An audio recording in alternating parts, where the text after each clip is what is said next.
Jadi saudara sekalian, kalau kita bicara organisasi atau manajemen, ini ada 4 hal sebenarnya yang tidak bisa dipisahkan. Ya, ada 4 hal yang tidak bisa dipisahkan, yang terkait tapi sulit kita bedakan. Yang pertama organisasi, yang kedua administrasi, yang ketiga manajemen, yang keempat kepemimpinan.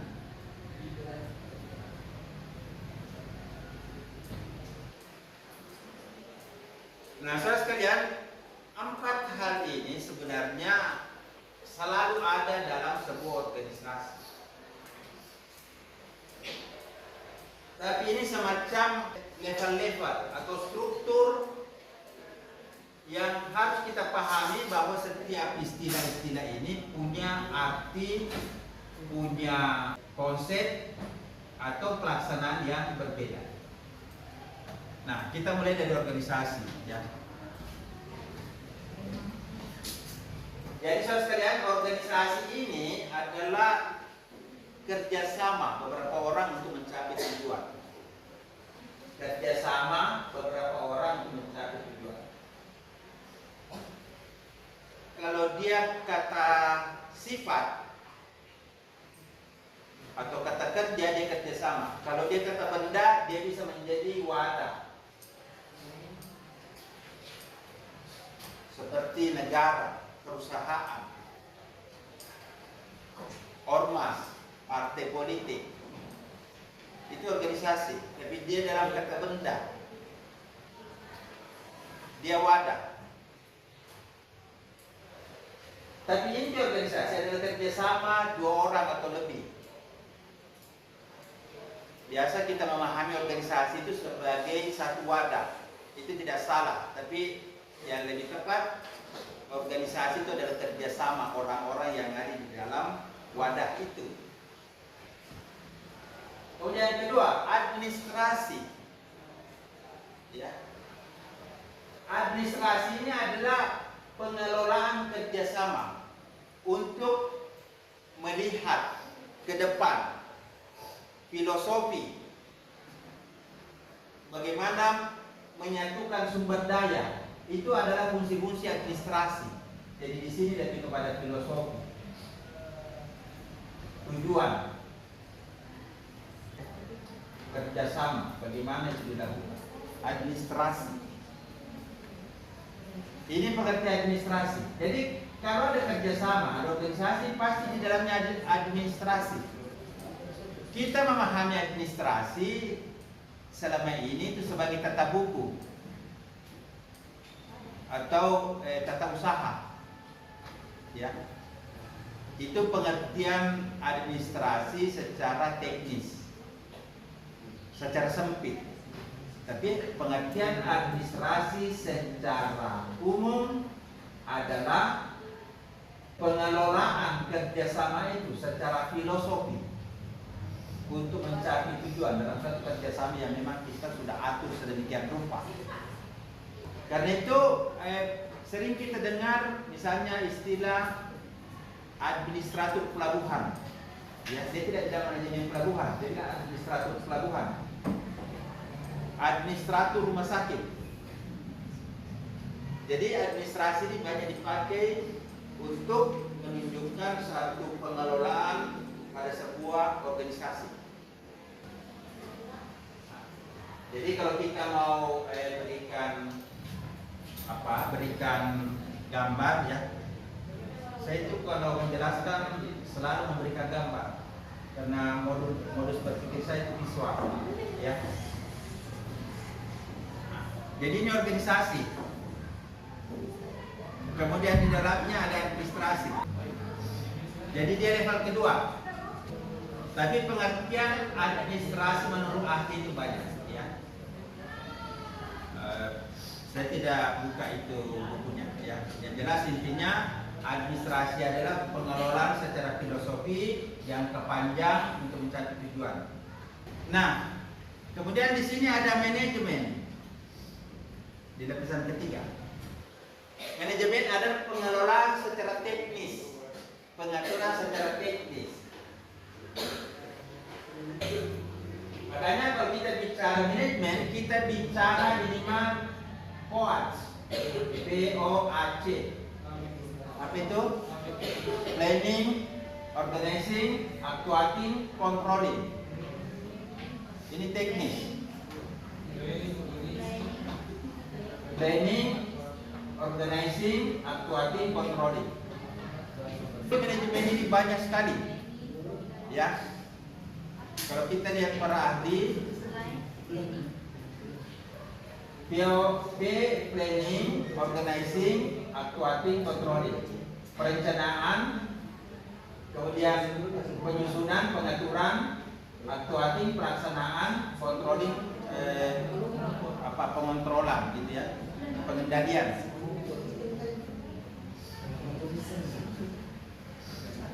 Jadi minimal untuk Anda ingat manajemen minimal 4 ini.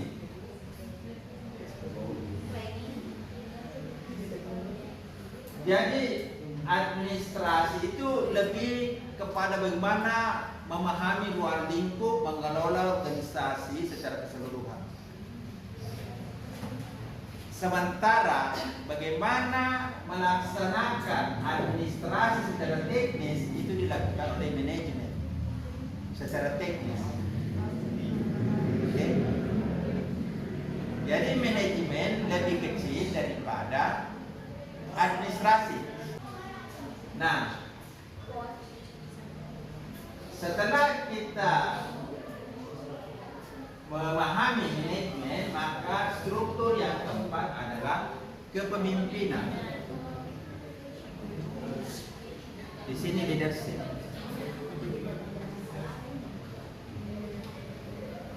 Kepemimpinan adalah kemampuan mengendalikan sumber daya, kemampuan menggerakkan orang lain untuk mencapai tujuan. Itu kepemimpinan, kemampuan menggerakkan sumber daya atau orang tenaga manusia untuk mencapai tujuan. Itu inti dari leadership. Jadi di sini adalah kemampuan menggerakkan sumber daya, terutama SDM, menggerakkan orang lain.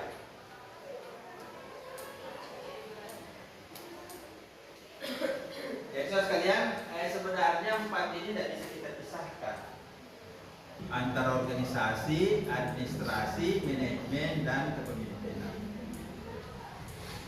Misalnya, Anda jurusan ilmu politik, berarti objek materi atau objek forma bidang ilmu Anda adalah negara. Ya, politik adalah satu bidang ilmu bagaimana cara kita mengelola kekuasaan.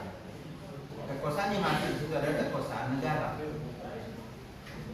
Jadi di sini organisasinya adalah negara.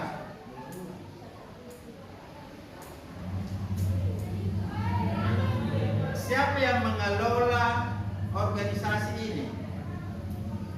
Siapa secara filosofi di dalam undang-undang yang mengelola negara? Siapa? Legislatif, yudikatif, eksekutif. Oke, ada 3. Ya, ada eksekutif, legislatif, yudikatif. Disingkat ELI. Ya. Eksekutif, legislatif, yudikatif. Nah, saudara sekalian, ada bidang ilmu yang disebut administrasi publik atau administrasi negara. Anda bagaimana mengelola kekuasaan? Administrasi bagaimana kita mengelola secara filosofi tujuan-tujuan kenegaraan. Itu yang kita lakukan pada administrasi. Secara umum, administrasi negara itu mempelajari 3 ini secara umum. Tapi secara khusus yang disebut pemerintah yang mengelola negara secara khusus adalah eksekutif.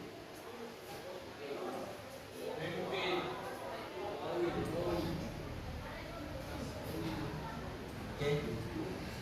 Jadi kalau kita belajar administrasi negara secara umum, maka ada 3 ini pemerintah, 3 unsur pemerintah. Tapi kalau kita belajar ilmu pemerintahan secara khusus atau administrasi publik, maka yang disebut pemerintah secara khusus adalah eksekutif. Siapa itu eksekutif? Mulai dari presiden sampai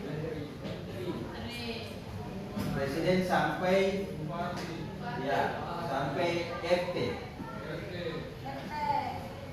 Nah, kemudian ini administrasinya, kemudian manajemennya.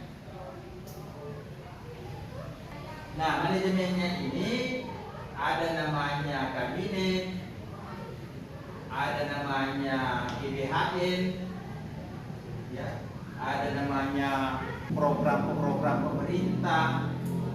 Ini adalah manajemennya. Oke. Nah, leadershipnya adalah orang-orang atau pejabat-pejabat yang melaksanakan fungsi-fungsi ini tadi. Bagaimana presiden mengatur menteri, bagaimana menteri mengatur departemennya, itu adalah leadershipnya. Nah, jadi sekalian, 4 hal ini penting sekali Anda paham. Bagaimana keterkaitan sebuah organisasi, administrasi, manajemen, dan kepemimpinan, ya. Jadi organisasi adalah kerjasama beberapa orang untuk mencapai satu tujuan. Kemudian administrasi adalah pengelolaan kerjasama itu secara filosofi dalam satu kerangka tujuan maupun dalam satu kerangka kerjasama. Kemudian manajemen adalah pengelolaan secara teknis, ya. Pertama yang 4 itu tadi, planning, organizing, actuating, control.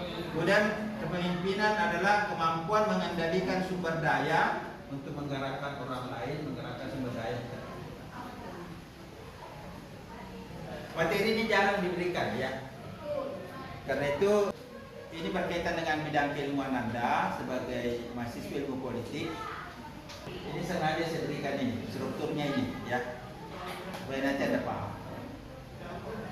Walaupun mata kuliah kita adalah organisasi dan manajemen, tapi bisa saja nanti Anda punya mata kuliah administrasi, leadership, ya, mungkin kalau memang ada. Itu nanti akan Anda ketahui di mendalam, ya. Oke, silakan difoto lagi slide 2. Pak, Ada yang mau tanya? Silakan. kan manajemen itu mencapai tujuan. Tapi kalau manajemen tujuannya gimana letak salahnya? Apakah di organisasi, administrasi, atau kepemimpinan? Oke, bagus, ya. Ini bagus ini pertanyaannya. Kira-kira di mana letak? Ya, kalau tujuan tidak tercapai, kira-kira letak masalahnya di mana? Pemimpin. Selalu saya jawab. Pemimpin. Salahnya organisasi, salahnya administrasi, Salahnya pemimpin. salahnya manajemen, atau salahnya pemimpin. Nah, saudara sekalian, siapa yang menggerakkan ini semua? Ya. Ya.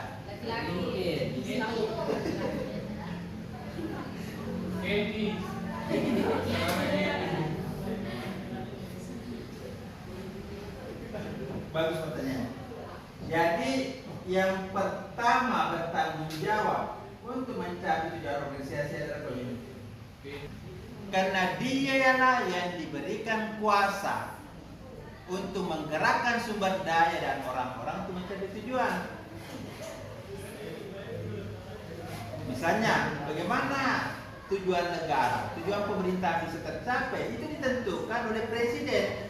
Bagaimana mengambil keputusan, siapa menteri yang ditunjuk, siapa yang dipercayakan menjadi memang pembantu-pembantu itu, kemudian kebijakannya itu ditentukan oleh pemimpinan. Jadi yang pertama harus menjalankan tugas-tugasnya itu dengan baik adalah pemimpin. Karena pemimpin inilah yang menggerakkan sumber daya untuk mencapai itu. Nah, saudara sekalian, sebenarnya nanti level berikutnya manajemen ini juga punya pemimpin, ya. Ini juga punya pemimpin, ya. Jadi kita ambil intinya ini. Jadi kalau kita lihat seperti piramida, ya, maka pemimpin ini dia ada di atas sebagai penggerak dari seluruh aktivitas organisasi. Tidak ada satu kebijakan yang bisa dilakukan oleh negara kalau presiden sebagai pimpinan tertinggi tidak mengambil kebijakan, tidak mengambil keputusan. Jadi semua aktivitas di dalam negara itu mencerminkan kepemimpinan seorang presiden. Karena itu menteri tidak boleh membuat kebijakan sendiri. Bupati, gubernur tidak boleh membuat kebijakan sendiri. Dia harus selaras dengan kebijakan nasional yang sudah dibuat oleh presiden. Jadi saudara sekalian, ini kalau kita lihat hubungan dari 4 lapis ini kira-kira seperti ini, ya. Bahwa dalam organisasi ada administrasi, di dalam administrasi ada manajemen, dan di dalam manajemen ada kepemimpinan. Oke, sudah dipotong? Ya, sudah ya? Bertanya dulu. Bertanya, ya silakan. Baik, saya mau pertanyakan terkait tadi poin yang Bapak sampaikan terkait di manajemen di dalam sebuah negara, terkait yang disampaikan bahwasannya kabinet apa dan segala macam. Sebetulnya di posisi itu saya bingung, Pak, karena sejauh yang saya pahami berbicara persoalan manajemen di dalam sebuah negara itu, dia berbicara persoalan ini apa kebijakan dan undang-undang di dalam sebuah negara, dia yang kemudian mengatur berangkat dari definisi manajemen itu sendiri kan, Pak, bagaimana mengatur segala bentuk untuk mencapai tujuan. Iya. Jadi maksud saya di situ saya agak bingung terkait penjelasan Bapak bahwasanya manajemen itu berbicara persoalan kabinet apa dan segala macam. Bukankah undang-undang dan kebijakan itu juga sebagai bentuk manajemen di dalam sebuah negara? Memang itu normatifnya, tapi menerjemahkan. Misalnya di undang-undang dasar 45 dikatakan bahwa bumi dan air dikuasai oleh negara. Terus bagaimana kita menerjemahkan itu? Ya, bagaimana menerjemahkan itu? Itu kan kita lihat di undang-undang, misalnya undang-undang pengelolaan tambang, pengelolaan hutan, kemudian lihat kebijakan pemerintah. Karena itu, walaupun konstitusi sama, undang-undang sama, tapi kebijakan setiap pemerintah itu beda-beda. Kebijakan setiap periode presiden itu beda-beda. Memang karena di undang-undang itu normatifnya, tapi melaksanakan normatif itu sesuai dengan kebijakan atau manajemen pemerintahan. Pikir begitu. Sama-sama kita berprogram pada UMK 5, tapi ada pemerintah yang lebih misalnya lebih menitik beratkan pada pemberdayaan masyarakat miskin. Ada juga pemerintah lebih mengutamakan pembangunan teknologi tinggi. Itu kan beda. Nah, jadi yang manajemen ini teknisnya, operasionalnya. Jadi undang-undangnya sama. Dalam menerapkan undang-undang itu berbeda kebijakan dari setiap pemerintahan. Banyak yang mempengaruhi. Misalnya dari latar belakang partai itu berpengaruh. Dari partai A, partai B kan dia punya visi misi beda. Walaupun sama-sama dia berasaskan Pancasila. Tapi kalau dari partai A dengan partai B yang misalnya kita paham beda, dia punya visi misi, kalau ini berkuasa pasti kebijakannya beda. Jadi kira-kira begitu, ya. Jadi yang beda itu implementasinya dalam menerjemahkan undang-undang atau nilai-nilai itu menjadi kebijakan. Kalau normatifnya sama, kecuali undang-undang dirubah. Tapi sekarang ini banyak undang-undang diubah. Mestinya itu tidak diubah. Selama pemerintahan itu betul-betul menerjemahkan isi undang-undang itu dengan benar, maka sebenarnya undang-undang itu sepanjang tidak ketinggalan zaman